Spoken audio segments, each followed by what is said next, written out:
पुंछ के Mendhar sub division के बालाकोट में लाइन ऑफ कंट्रोल के इलाके में खतरनाक आग भड़क उठी है। नतीजे में एलओसी पर बिछाई हुई बारूदी सुरंगें फट रही हैं। धमाकों की आवाजें दूर दूर तक सुनाई दे रही हैं।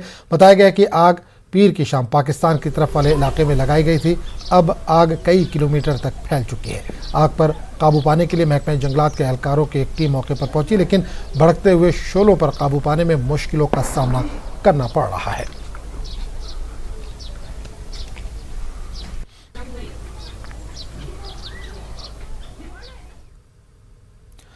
मरकजी वज़ीर ख़जाना ने कहा कि जम्मू कश्मीर तरक्की और खुशहाली की राह पर गामज़न है। निर्मला सीतारमन कहती हैं कि मरकजी हुकूमत तमाम पेंडिंग प्रोजेक्ट्स और स्कीमों की तकमील के लिए एलजी इंतज़ामिया को पूरी मदद फराहम कर रही है। वो जम्मू के राजभवन में मीडिया से मुखातिब थी। इन्होंने कहा कि जम्मू कश्मीर में बैंकिंग निज़ाम को वसाअत देने की ज़रूरत है।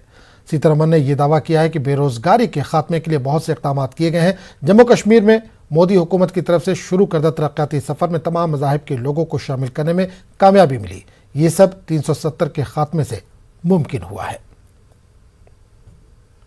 If pandemic affected and all over India there was a problem, it affected Jammu Kashmir also. I am fully with you on that.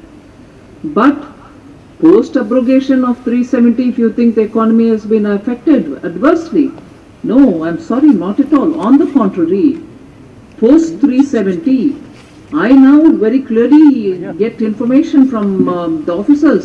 They can expand on it. There is a fervor to complete all the pending projects also.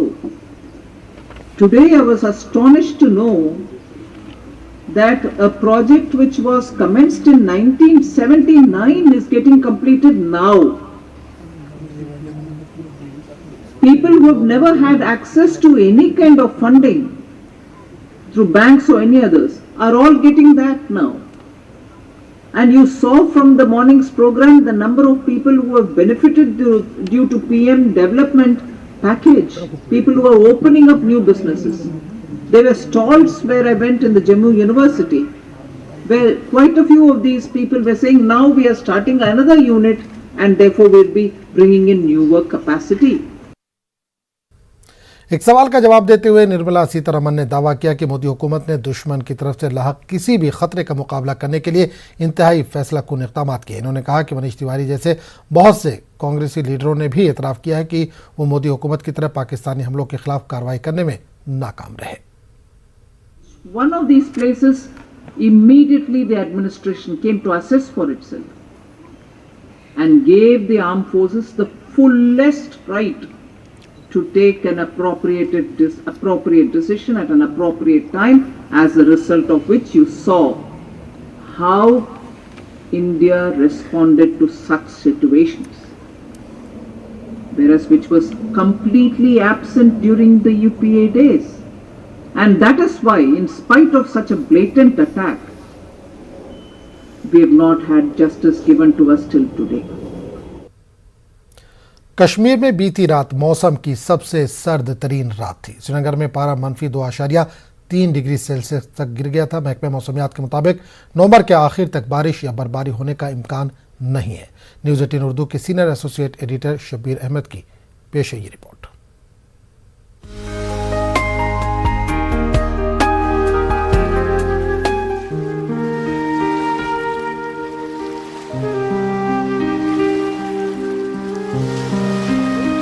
डल झील में डूबता सूरज एक सहर अंगेज मंजर पेश करता है, लेकिन आजकल सूरज के गुरूब होते ही सर्दी लोगों को कपकपाने पर मजबूर करती है।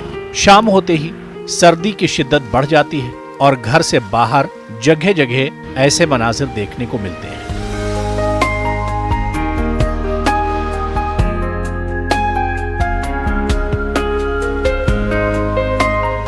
नवंबर में जहां आतिश चिनार अभी शबाब पर है, वहीं सख्त सर्दी ने दस्तक दे दी है। बीती रात श्रीनगर में दर्जा हरारत -2.3 डिग्री तक गिर गया। ये इस मौसम की अभी तक की सर्द तरीन रात रही। मकामी लोगों का कहना है कि इस बार नवंबर में ज्यादा सर्दी महसूस की जा रही है। और सर्दी पहले से ज़्यादा शुरू हो गई है और नवंबर में इतनी सर्दी कभी होती नहीं थी। अभी यहाँ पे जो डल लेक का एरिया है हमारा, पानी की वजह से ज़्यादा सर्दियाँ होती है। सख्त सख्त सर्दी में कांगड़ी का कारोबार और कीमतें भी उरूज पर हैं, लेकिन टूरिस्ट इस मौसम का भी मजा ले रहे हैं। इनके लिए सर्दी एक नेमत है। अपने साथ में अगर यहाँ घूमने के लिए आए तो अलग अलग लेयर्स के जैकेट वगैरह सब लेके आए। ये ना सोचें कि बस एक मोटे जैकेट से काम हो जाएगा। This is heaven on earth, है ना। यहाँ पे एक अलग ही मज़ा, एक अलग ही एंजॉयमेंट है। -2 टेम्परेचर था रात को, फिर भी इसमें मज़ा है। हाँ, क्योंकि हर जगह पे ऐसा टेम्परेचर होगा नहीं। और हम लोग राजस्थान जोधपुर से हैं, वहाँ पे गर्मी कितनी पड़ती है, and we are just opposite facing that other kind of weather, तो इसलिए ज़्यादा अच्छा लग रहा है, ज़्यादा मज़ा आ रहा है। महकमे मौसमियात के ओहदेदारों का कहना है कि नवंबर में पहले भी दर्जा हरारत -3 डिग्री तक चला गया है। उनका कहना है कि फिलहाल बर्फबारी का कोई इम्कान नहीं है। फिलहाल वेदर ड्राई है। 24 को जो है एक फीवल WD आ रहा है और उसके कारण थोड़ा सा आबर आलूद होगा। और extreme northern parts of Ladakh, वहाँ पे हल्की बर्फ़बारी हो सकती है, बिल्कुल लाइट स्नोफॉल। बाकी यहाँ वादी में जो है मौसम खुश्क रहेगा, थोड़ा सा आबर आलूद मौसम होने के चांसेस हैं 24 को। और उसके बाद 28-29 के आसपास फिर से एक फीवल WD है। उस टाइम भी थोड़ा सा आबर आलूद होगा, प्रेसिपिटेशन के बहुत ही कम चांसेस हैं और लगभग नवंबर जो है निकल जाएगा और 2 दिसंबर तक जो है मौसम फ़िलहाल ड्राई ही है हमारे अभी के जो डाटा है उसके हिसाब से। पिछले साल कश्मीर में सरमा सख्त तरीन रहा और इस बार भी मौसम के तेवर कुछ ऐसे ही नजर आ रहे हैं। ऐसे में कश्मीर में बिजली की आंख मचोली कई इलाकों में शुरू हो गई है, जो लोगों की मुश्किलात और बढ़ा देती है। न्यूज़ 18 उर्दू के लिए शब्बीर मीर की रिपोर्ट। दयानतदारी, इंसानियत और कश्मीरियत की अजीम मिसाल पेश करने वाले 2 पोनीवालास को जम्मू कश्मीर के महकमे सियाहत ने सलाम पेश किया है। पोनीवालास रफ़ीक और अफरोज़ ने गुम हो चुके सोने के जेवर सयाह को वापस करके एक मिसाल कायम कर दी। रफ़ीक और अफरोज़ को खोए हुए सोने के जेवरात पहलगाम में मिले थे। उन जेवरात को हकदार के हवाले करने के लिए दोनों श्रीनगर पहुंचे। उन्हें 70 किलोमीटर के लंबे सफ़र की मुश्किलें झेलनी पड़ी, जिस पर गुजराती सयाह ने उनके गुम हो चुके जेवर वापस लाने में मदद फराहम करने वाले तमाम लोगों का शुक्रिया अदा किया। हम लोग कश्मीर घूमने के लिए आए थे, सूरत गुजरात से है। हम लोग पहलगाम में पाइन एंड पीक होटल में ठहरे थे, तो वहाँ पे हम घोड़े सवारी करने के लिए गए थे। तो उस टाइम मेरे लड़के के वहाँ से हाथ में से एक गोल्डन का ज्वेलरी का गुम हो गया था, मतलब कहीं समझो कहीं गिर गया था।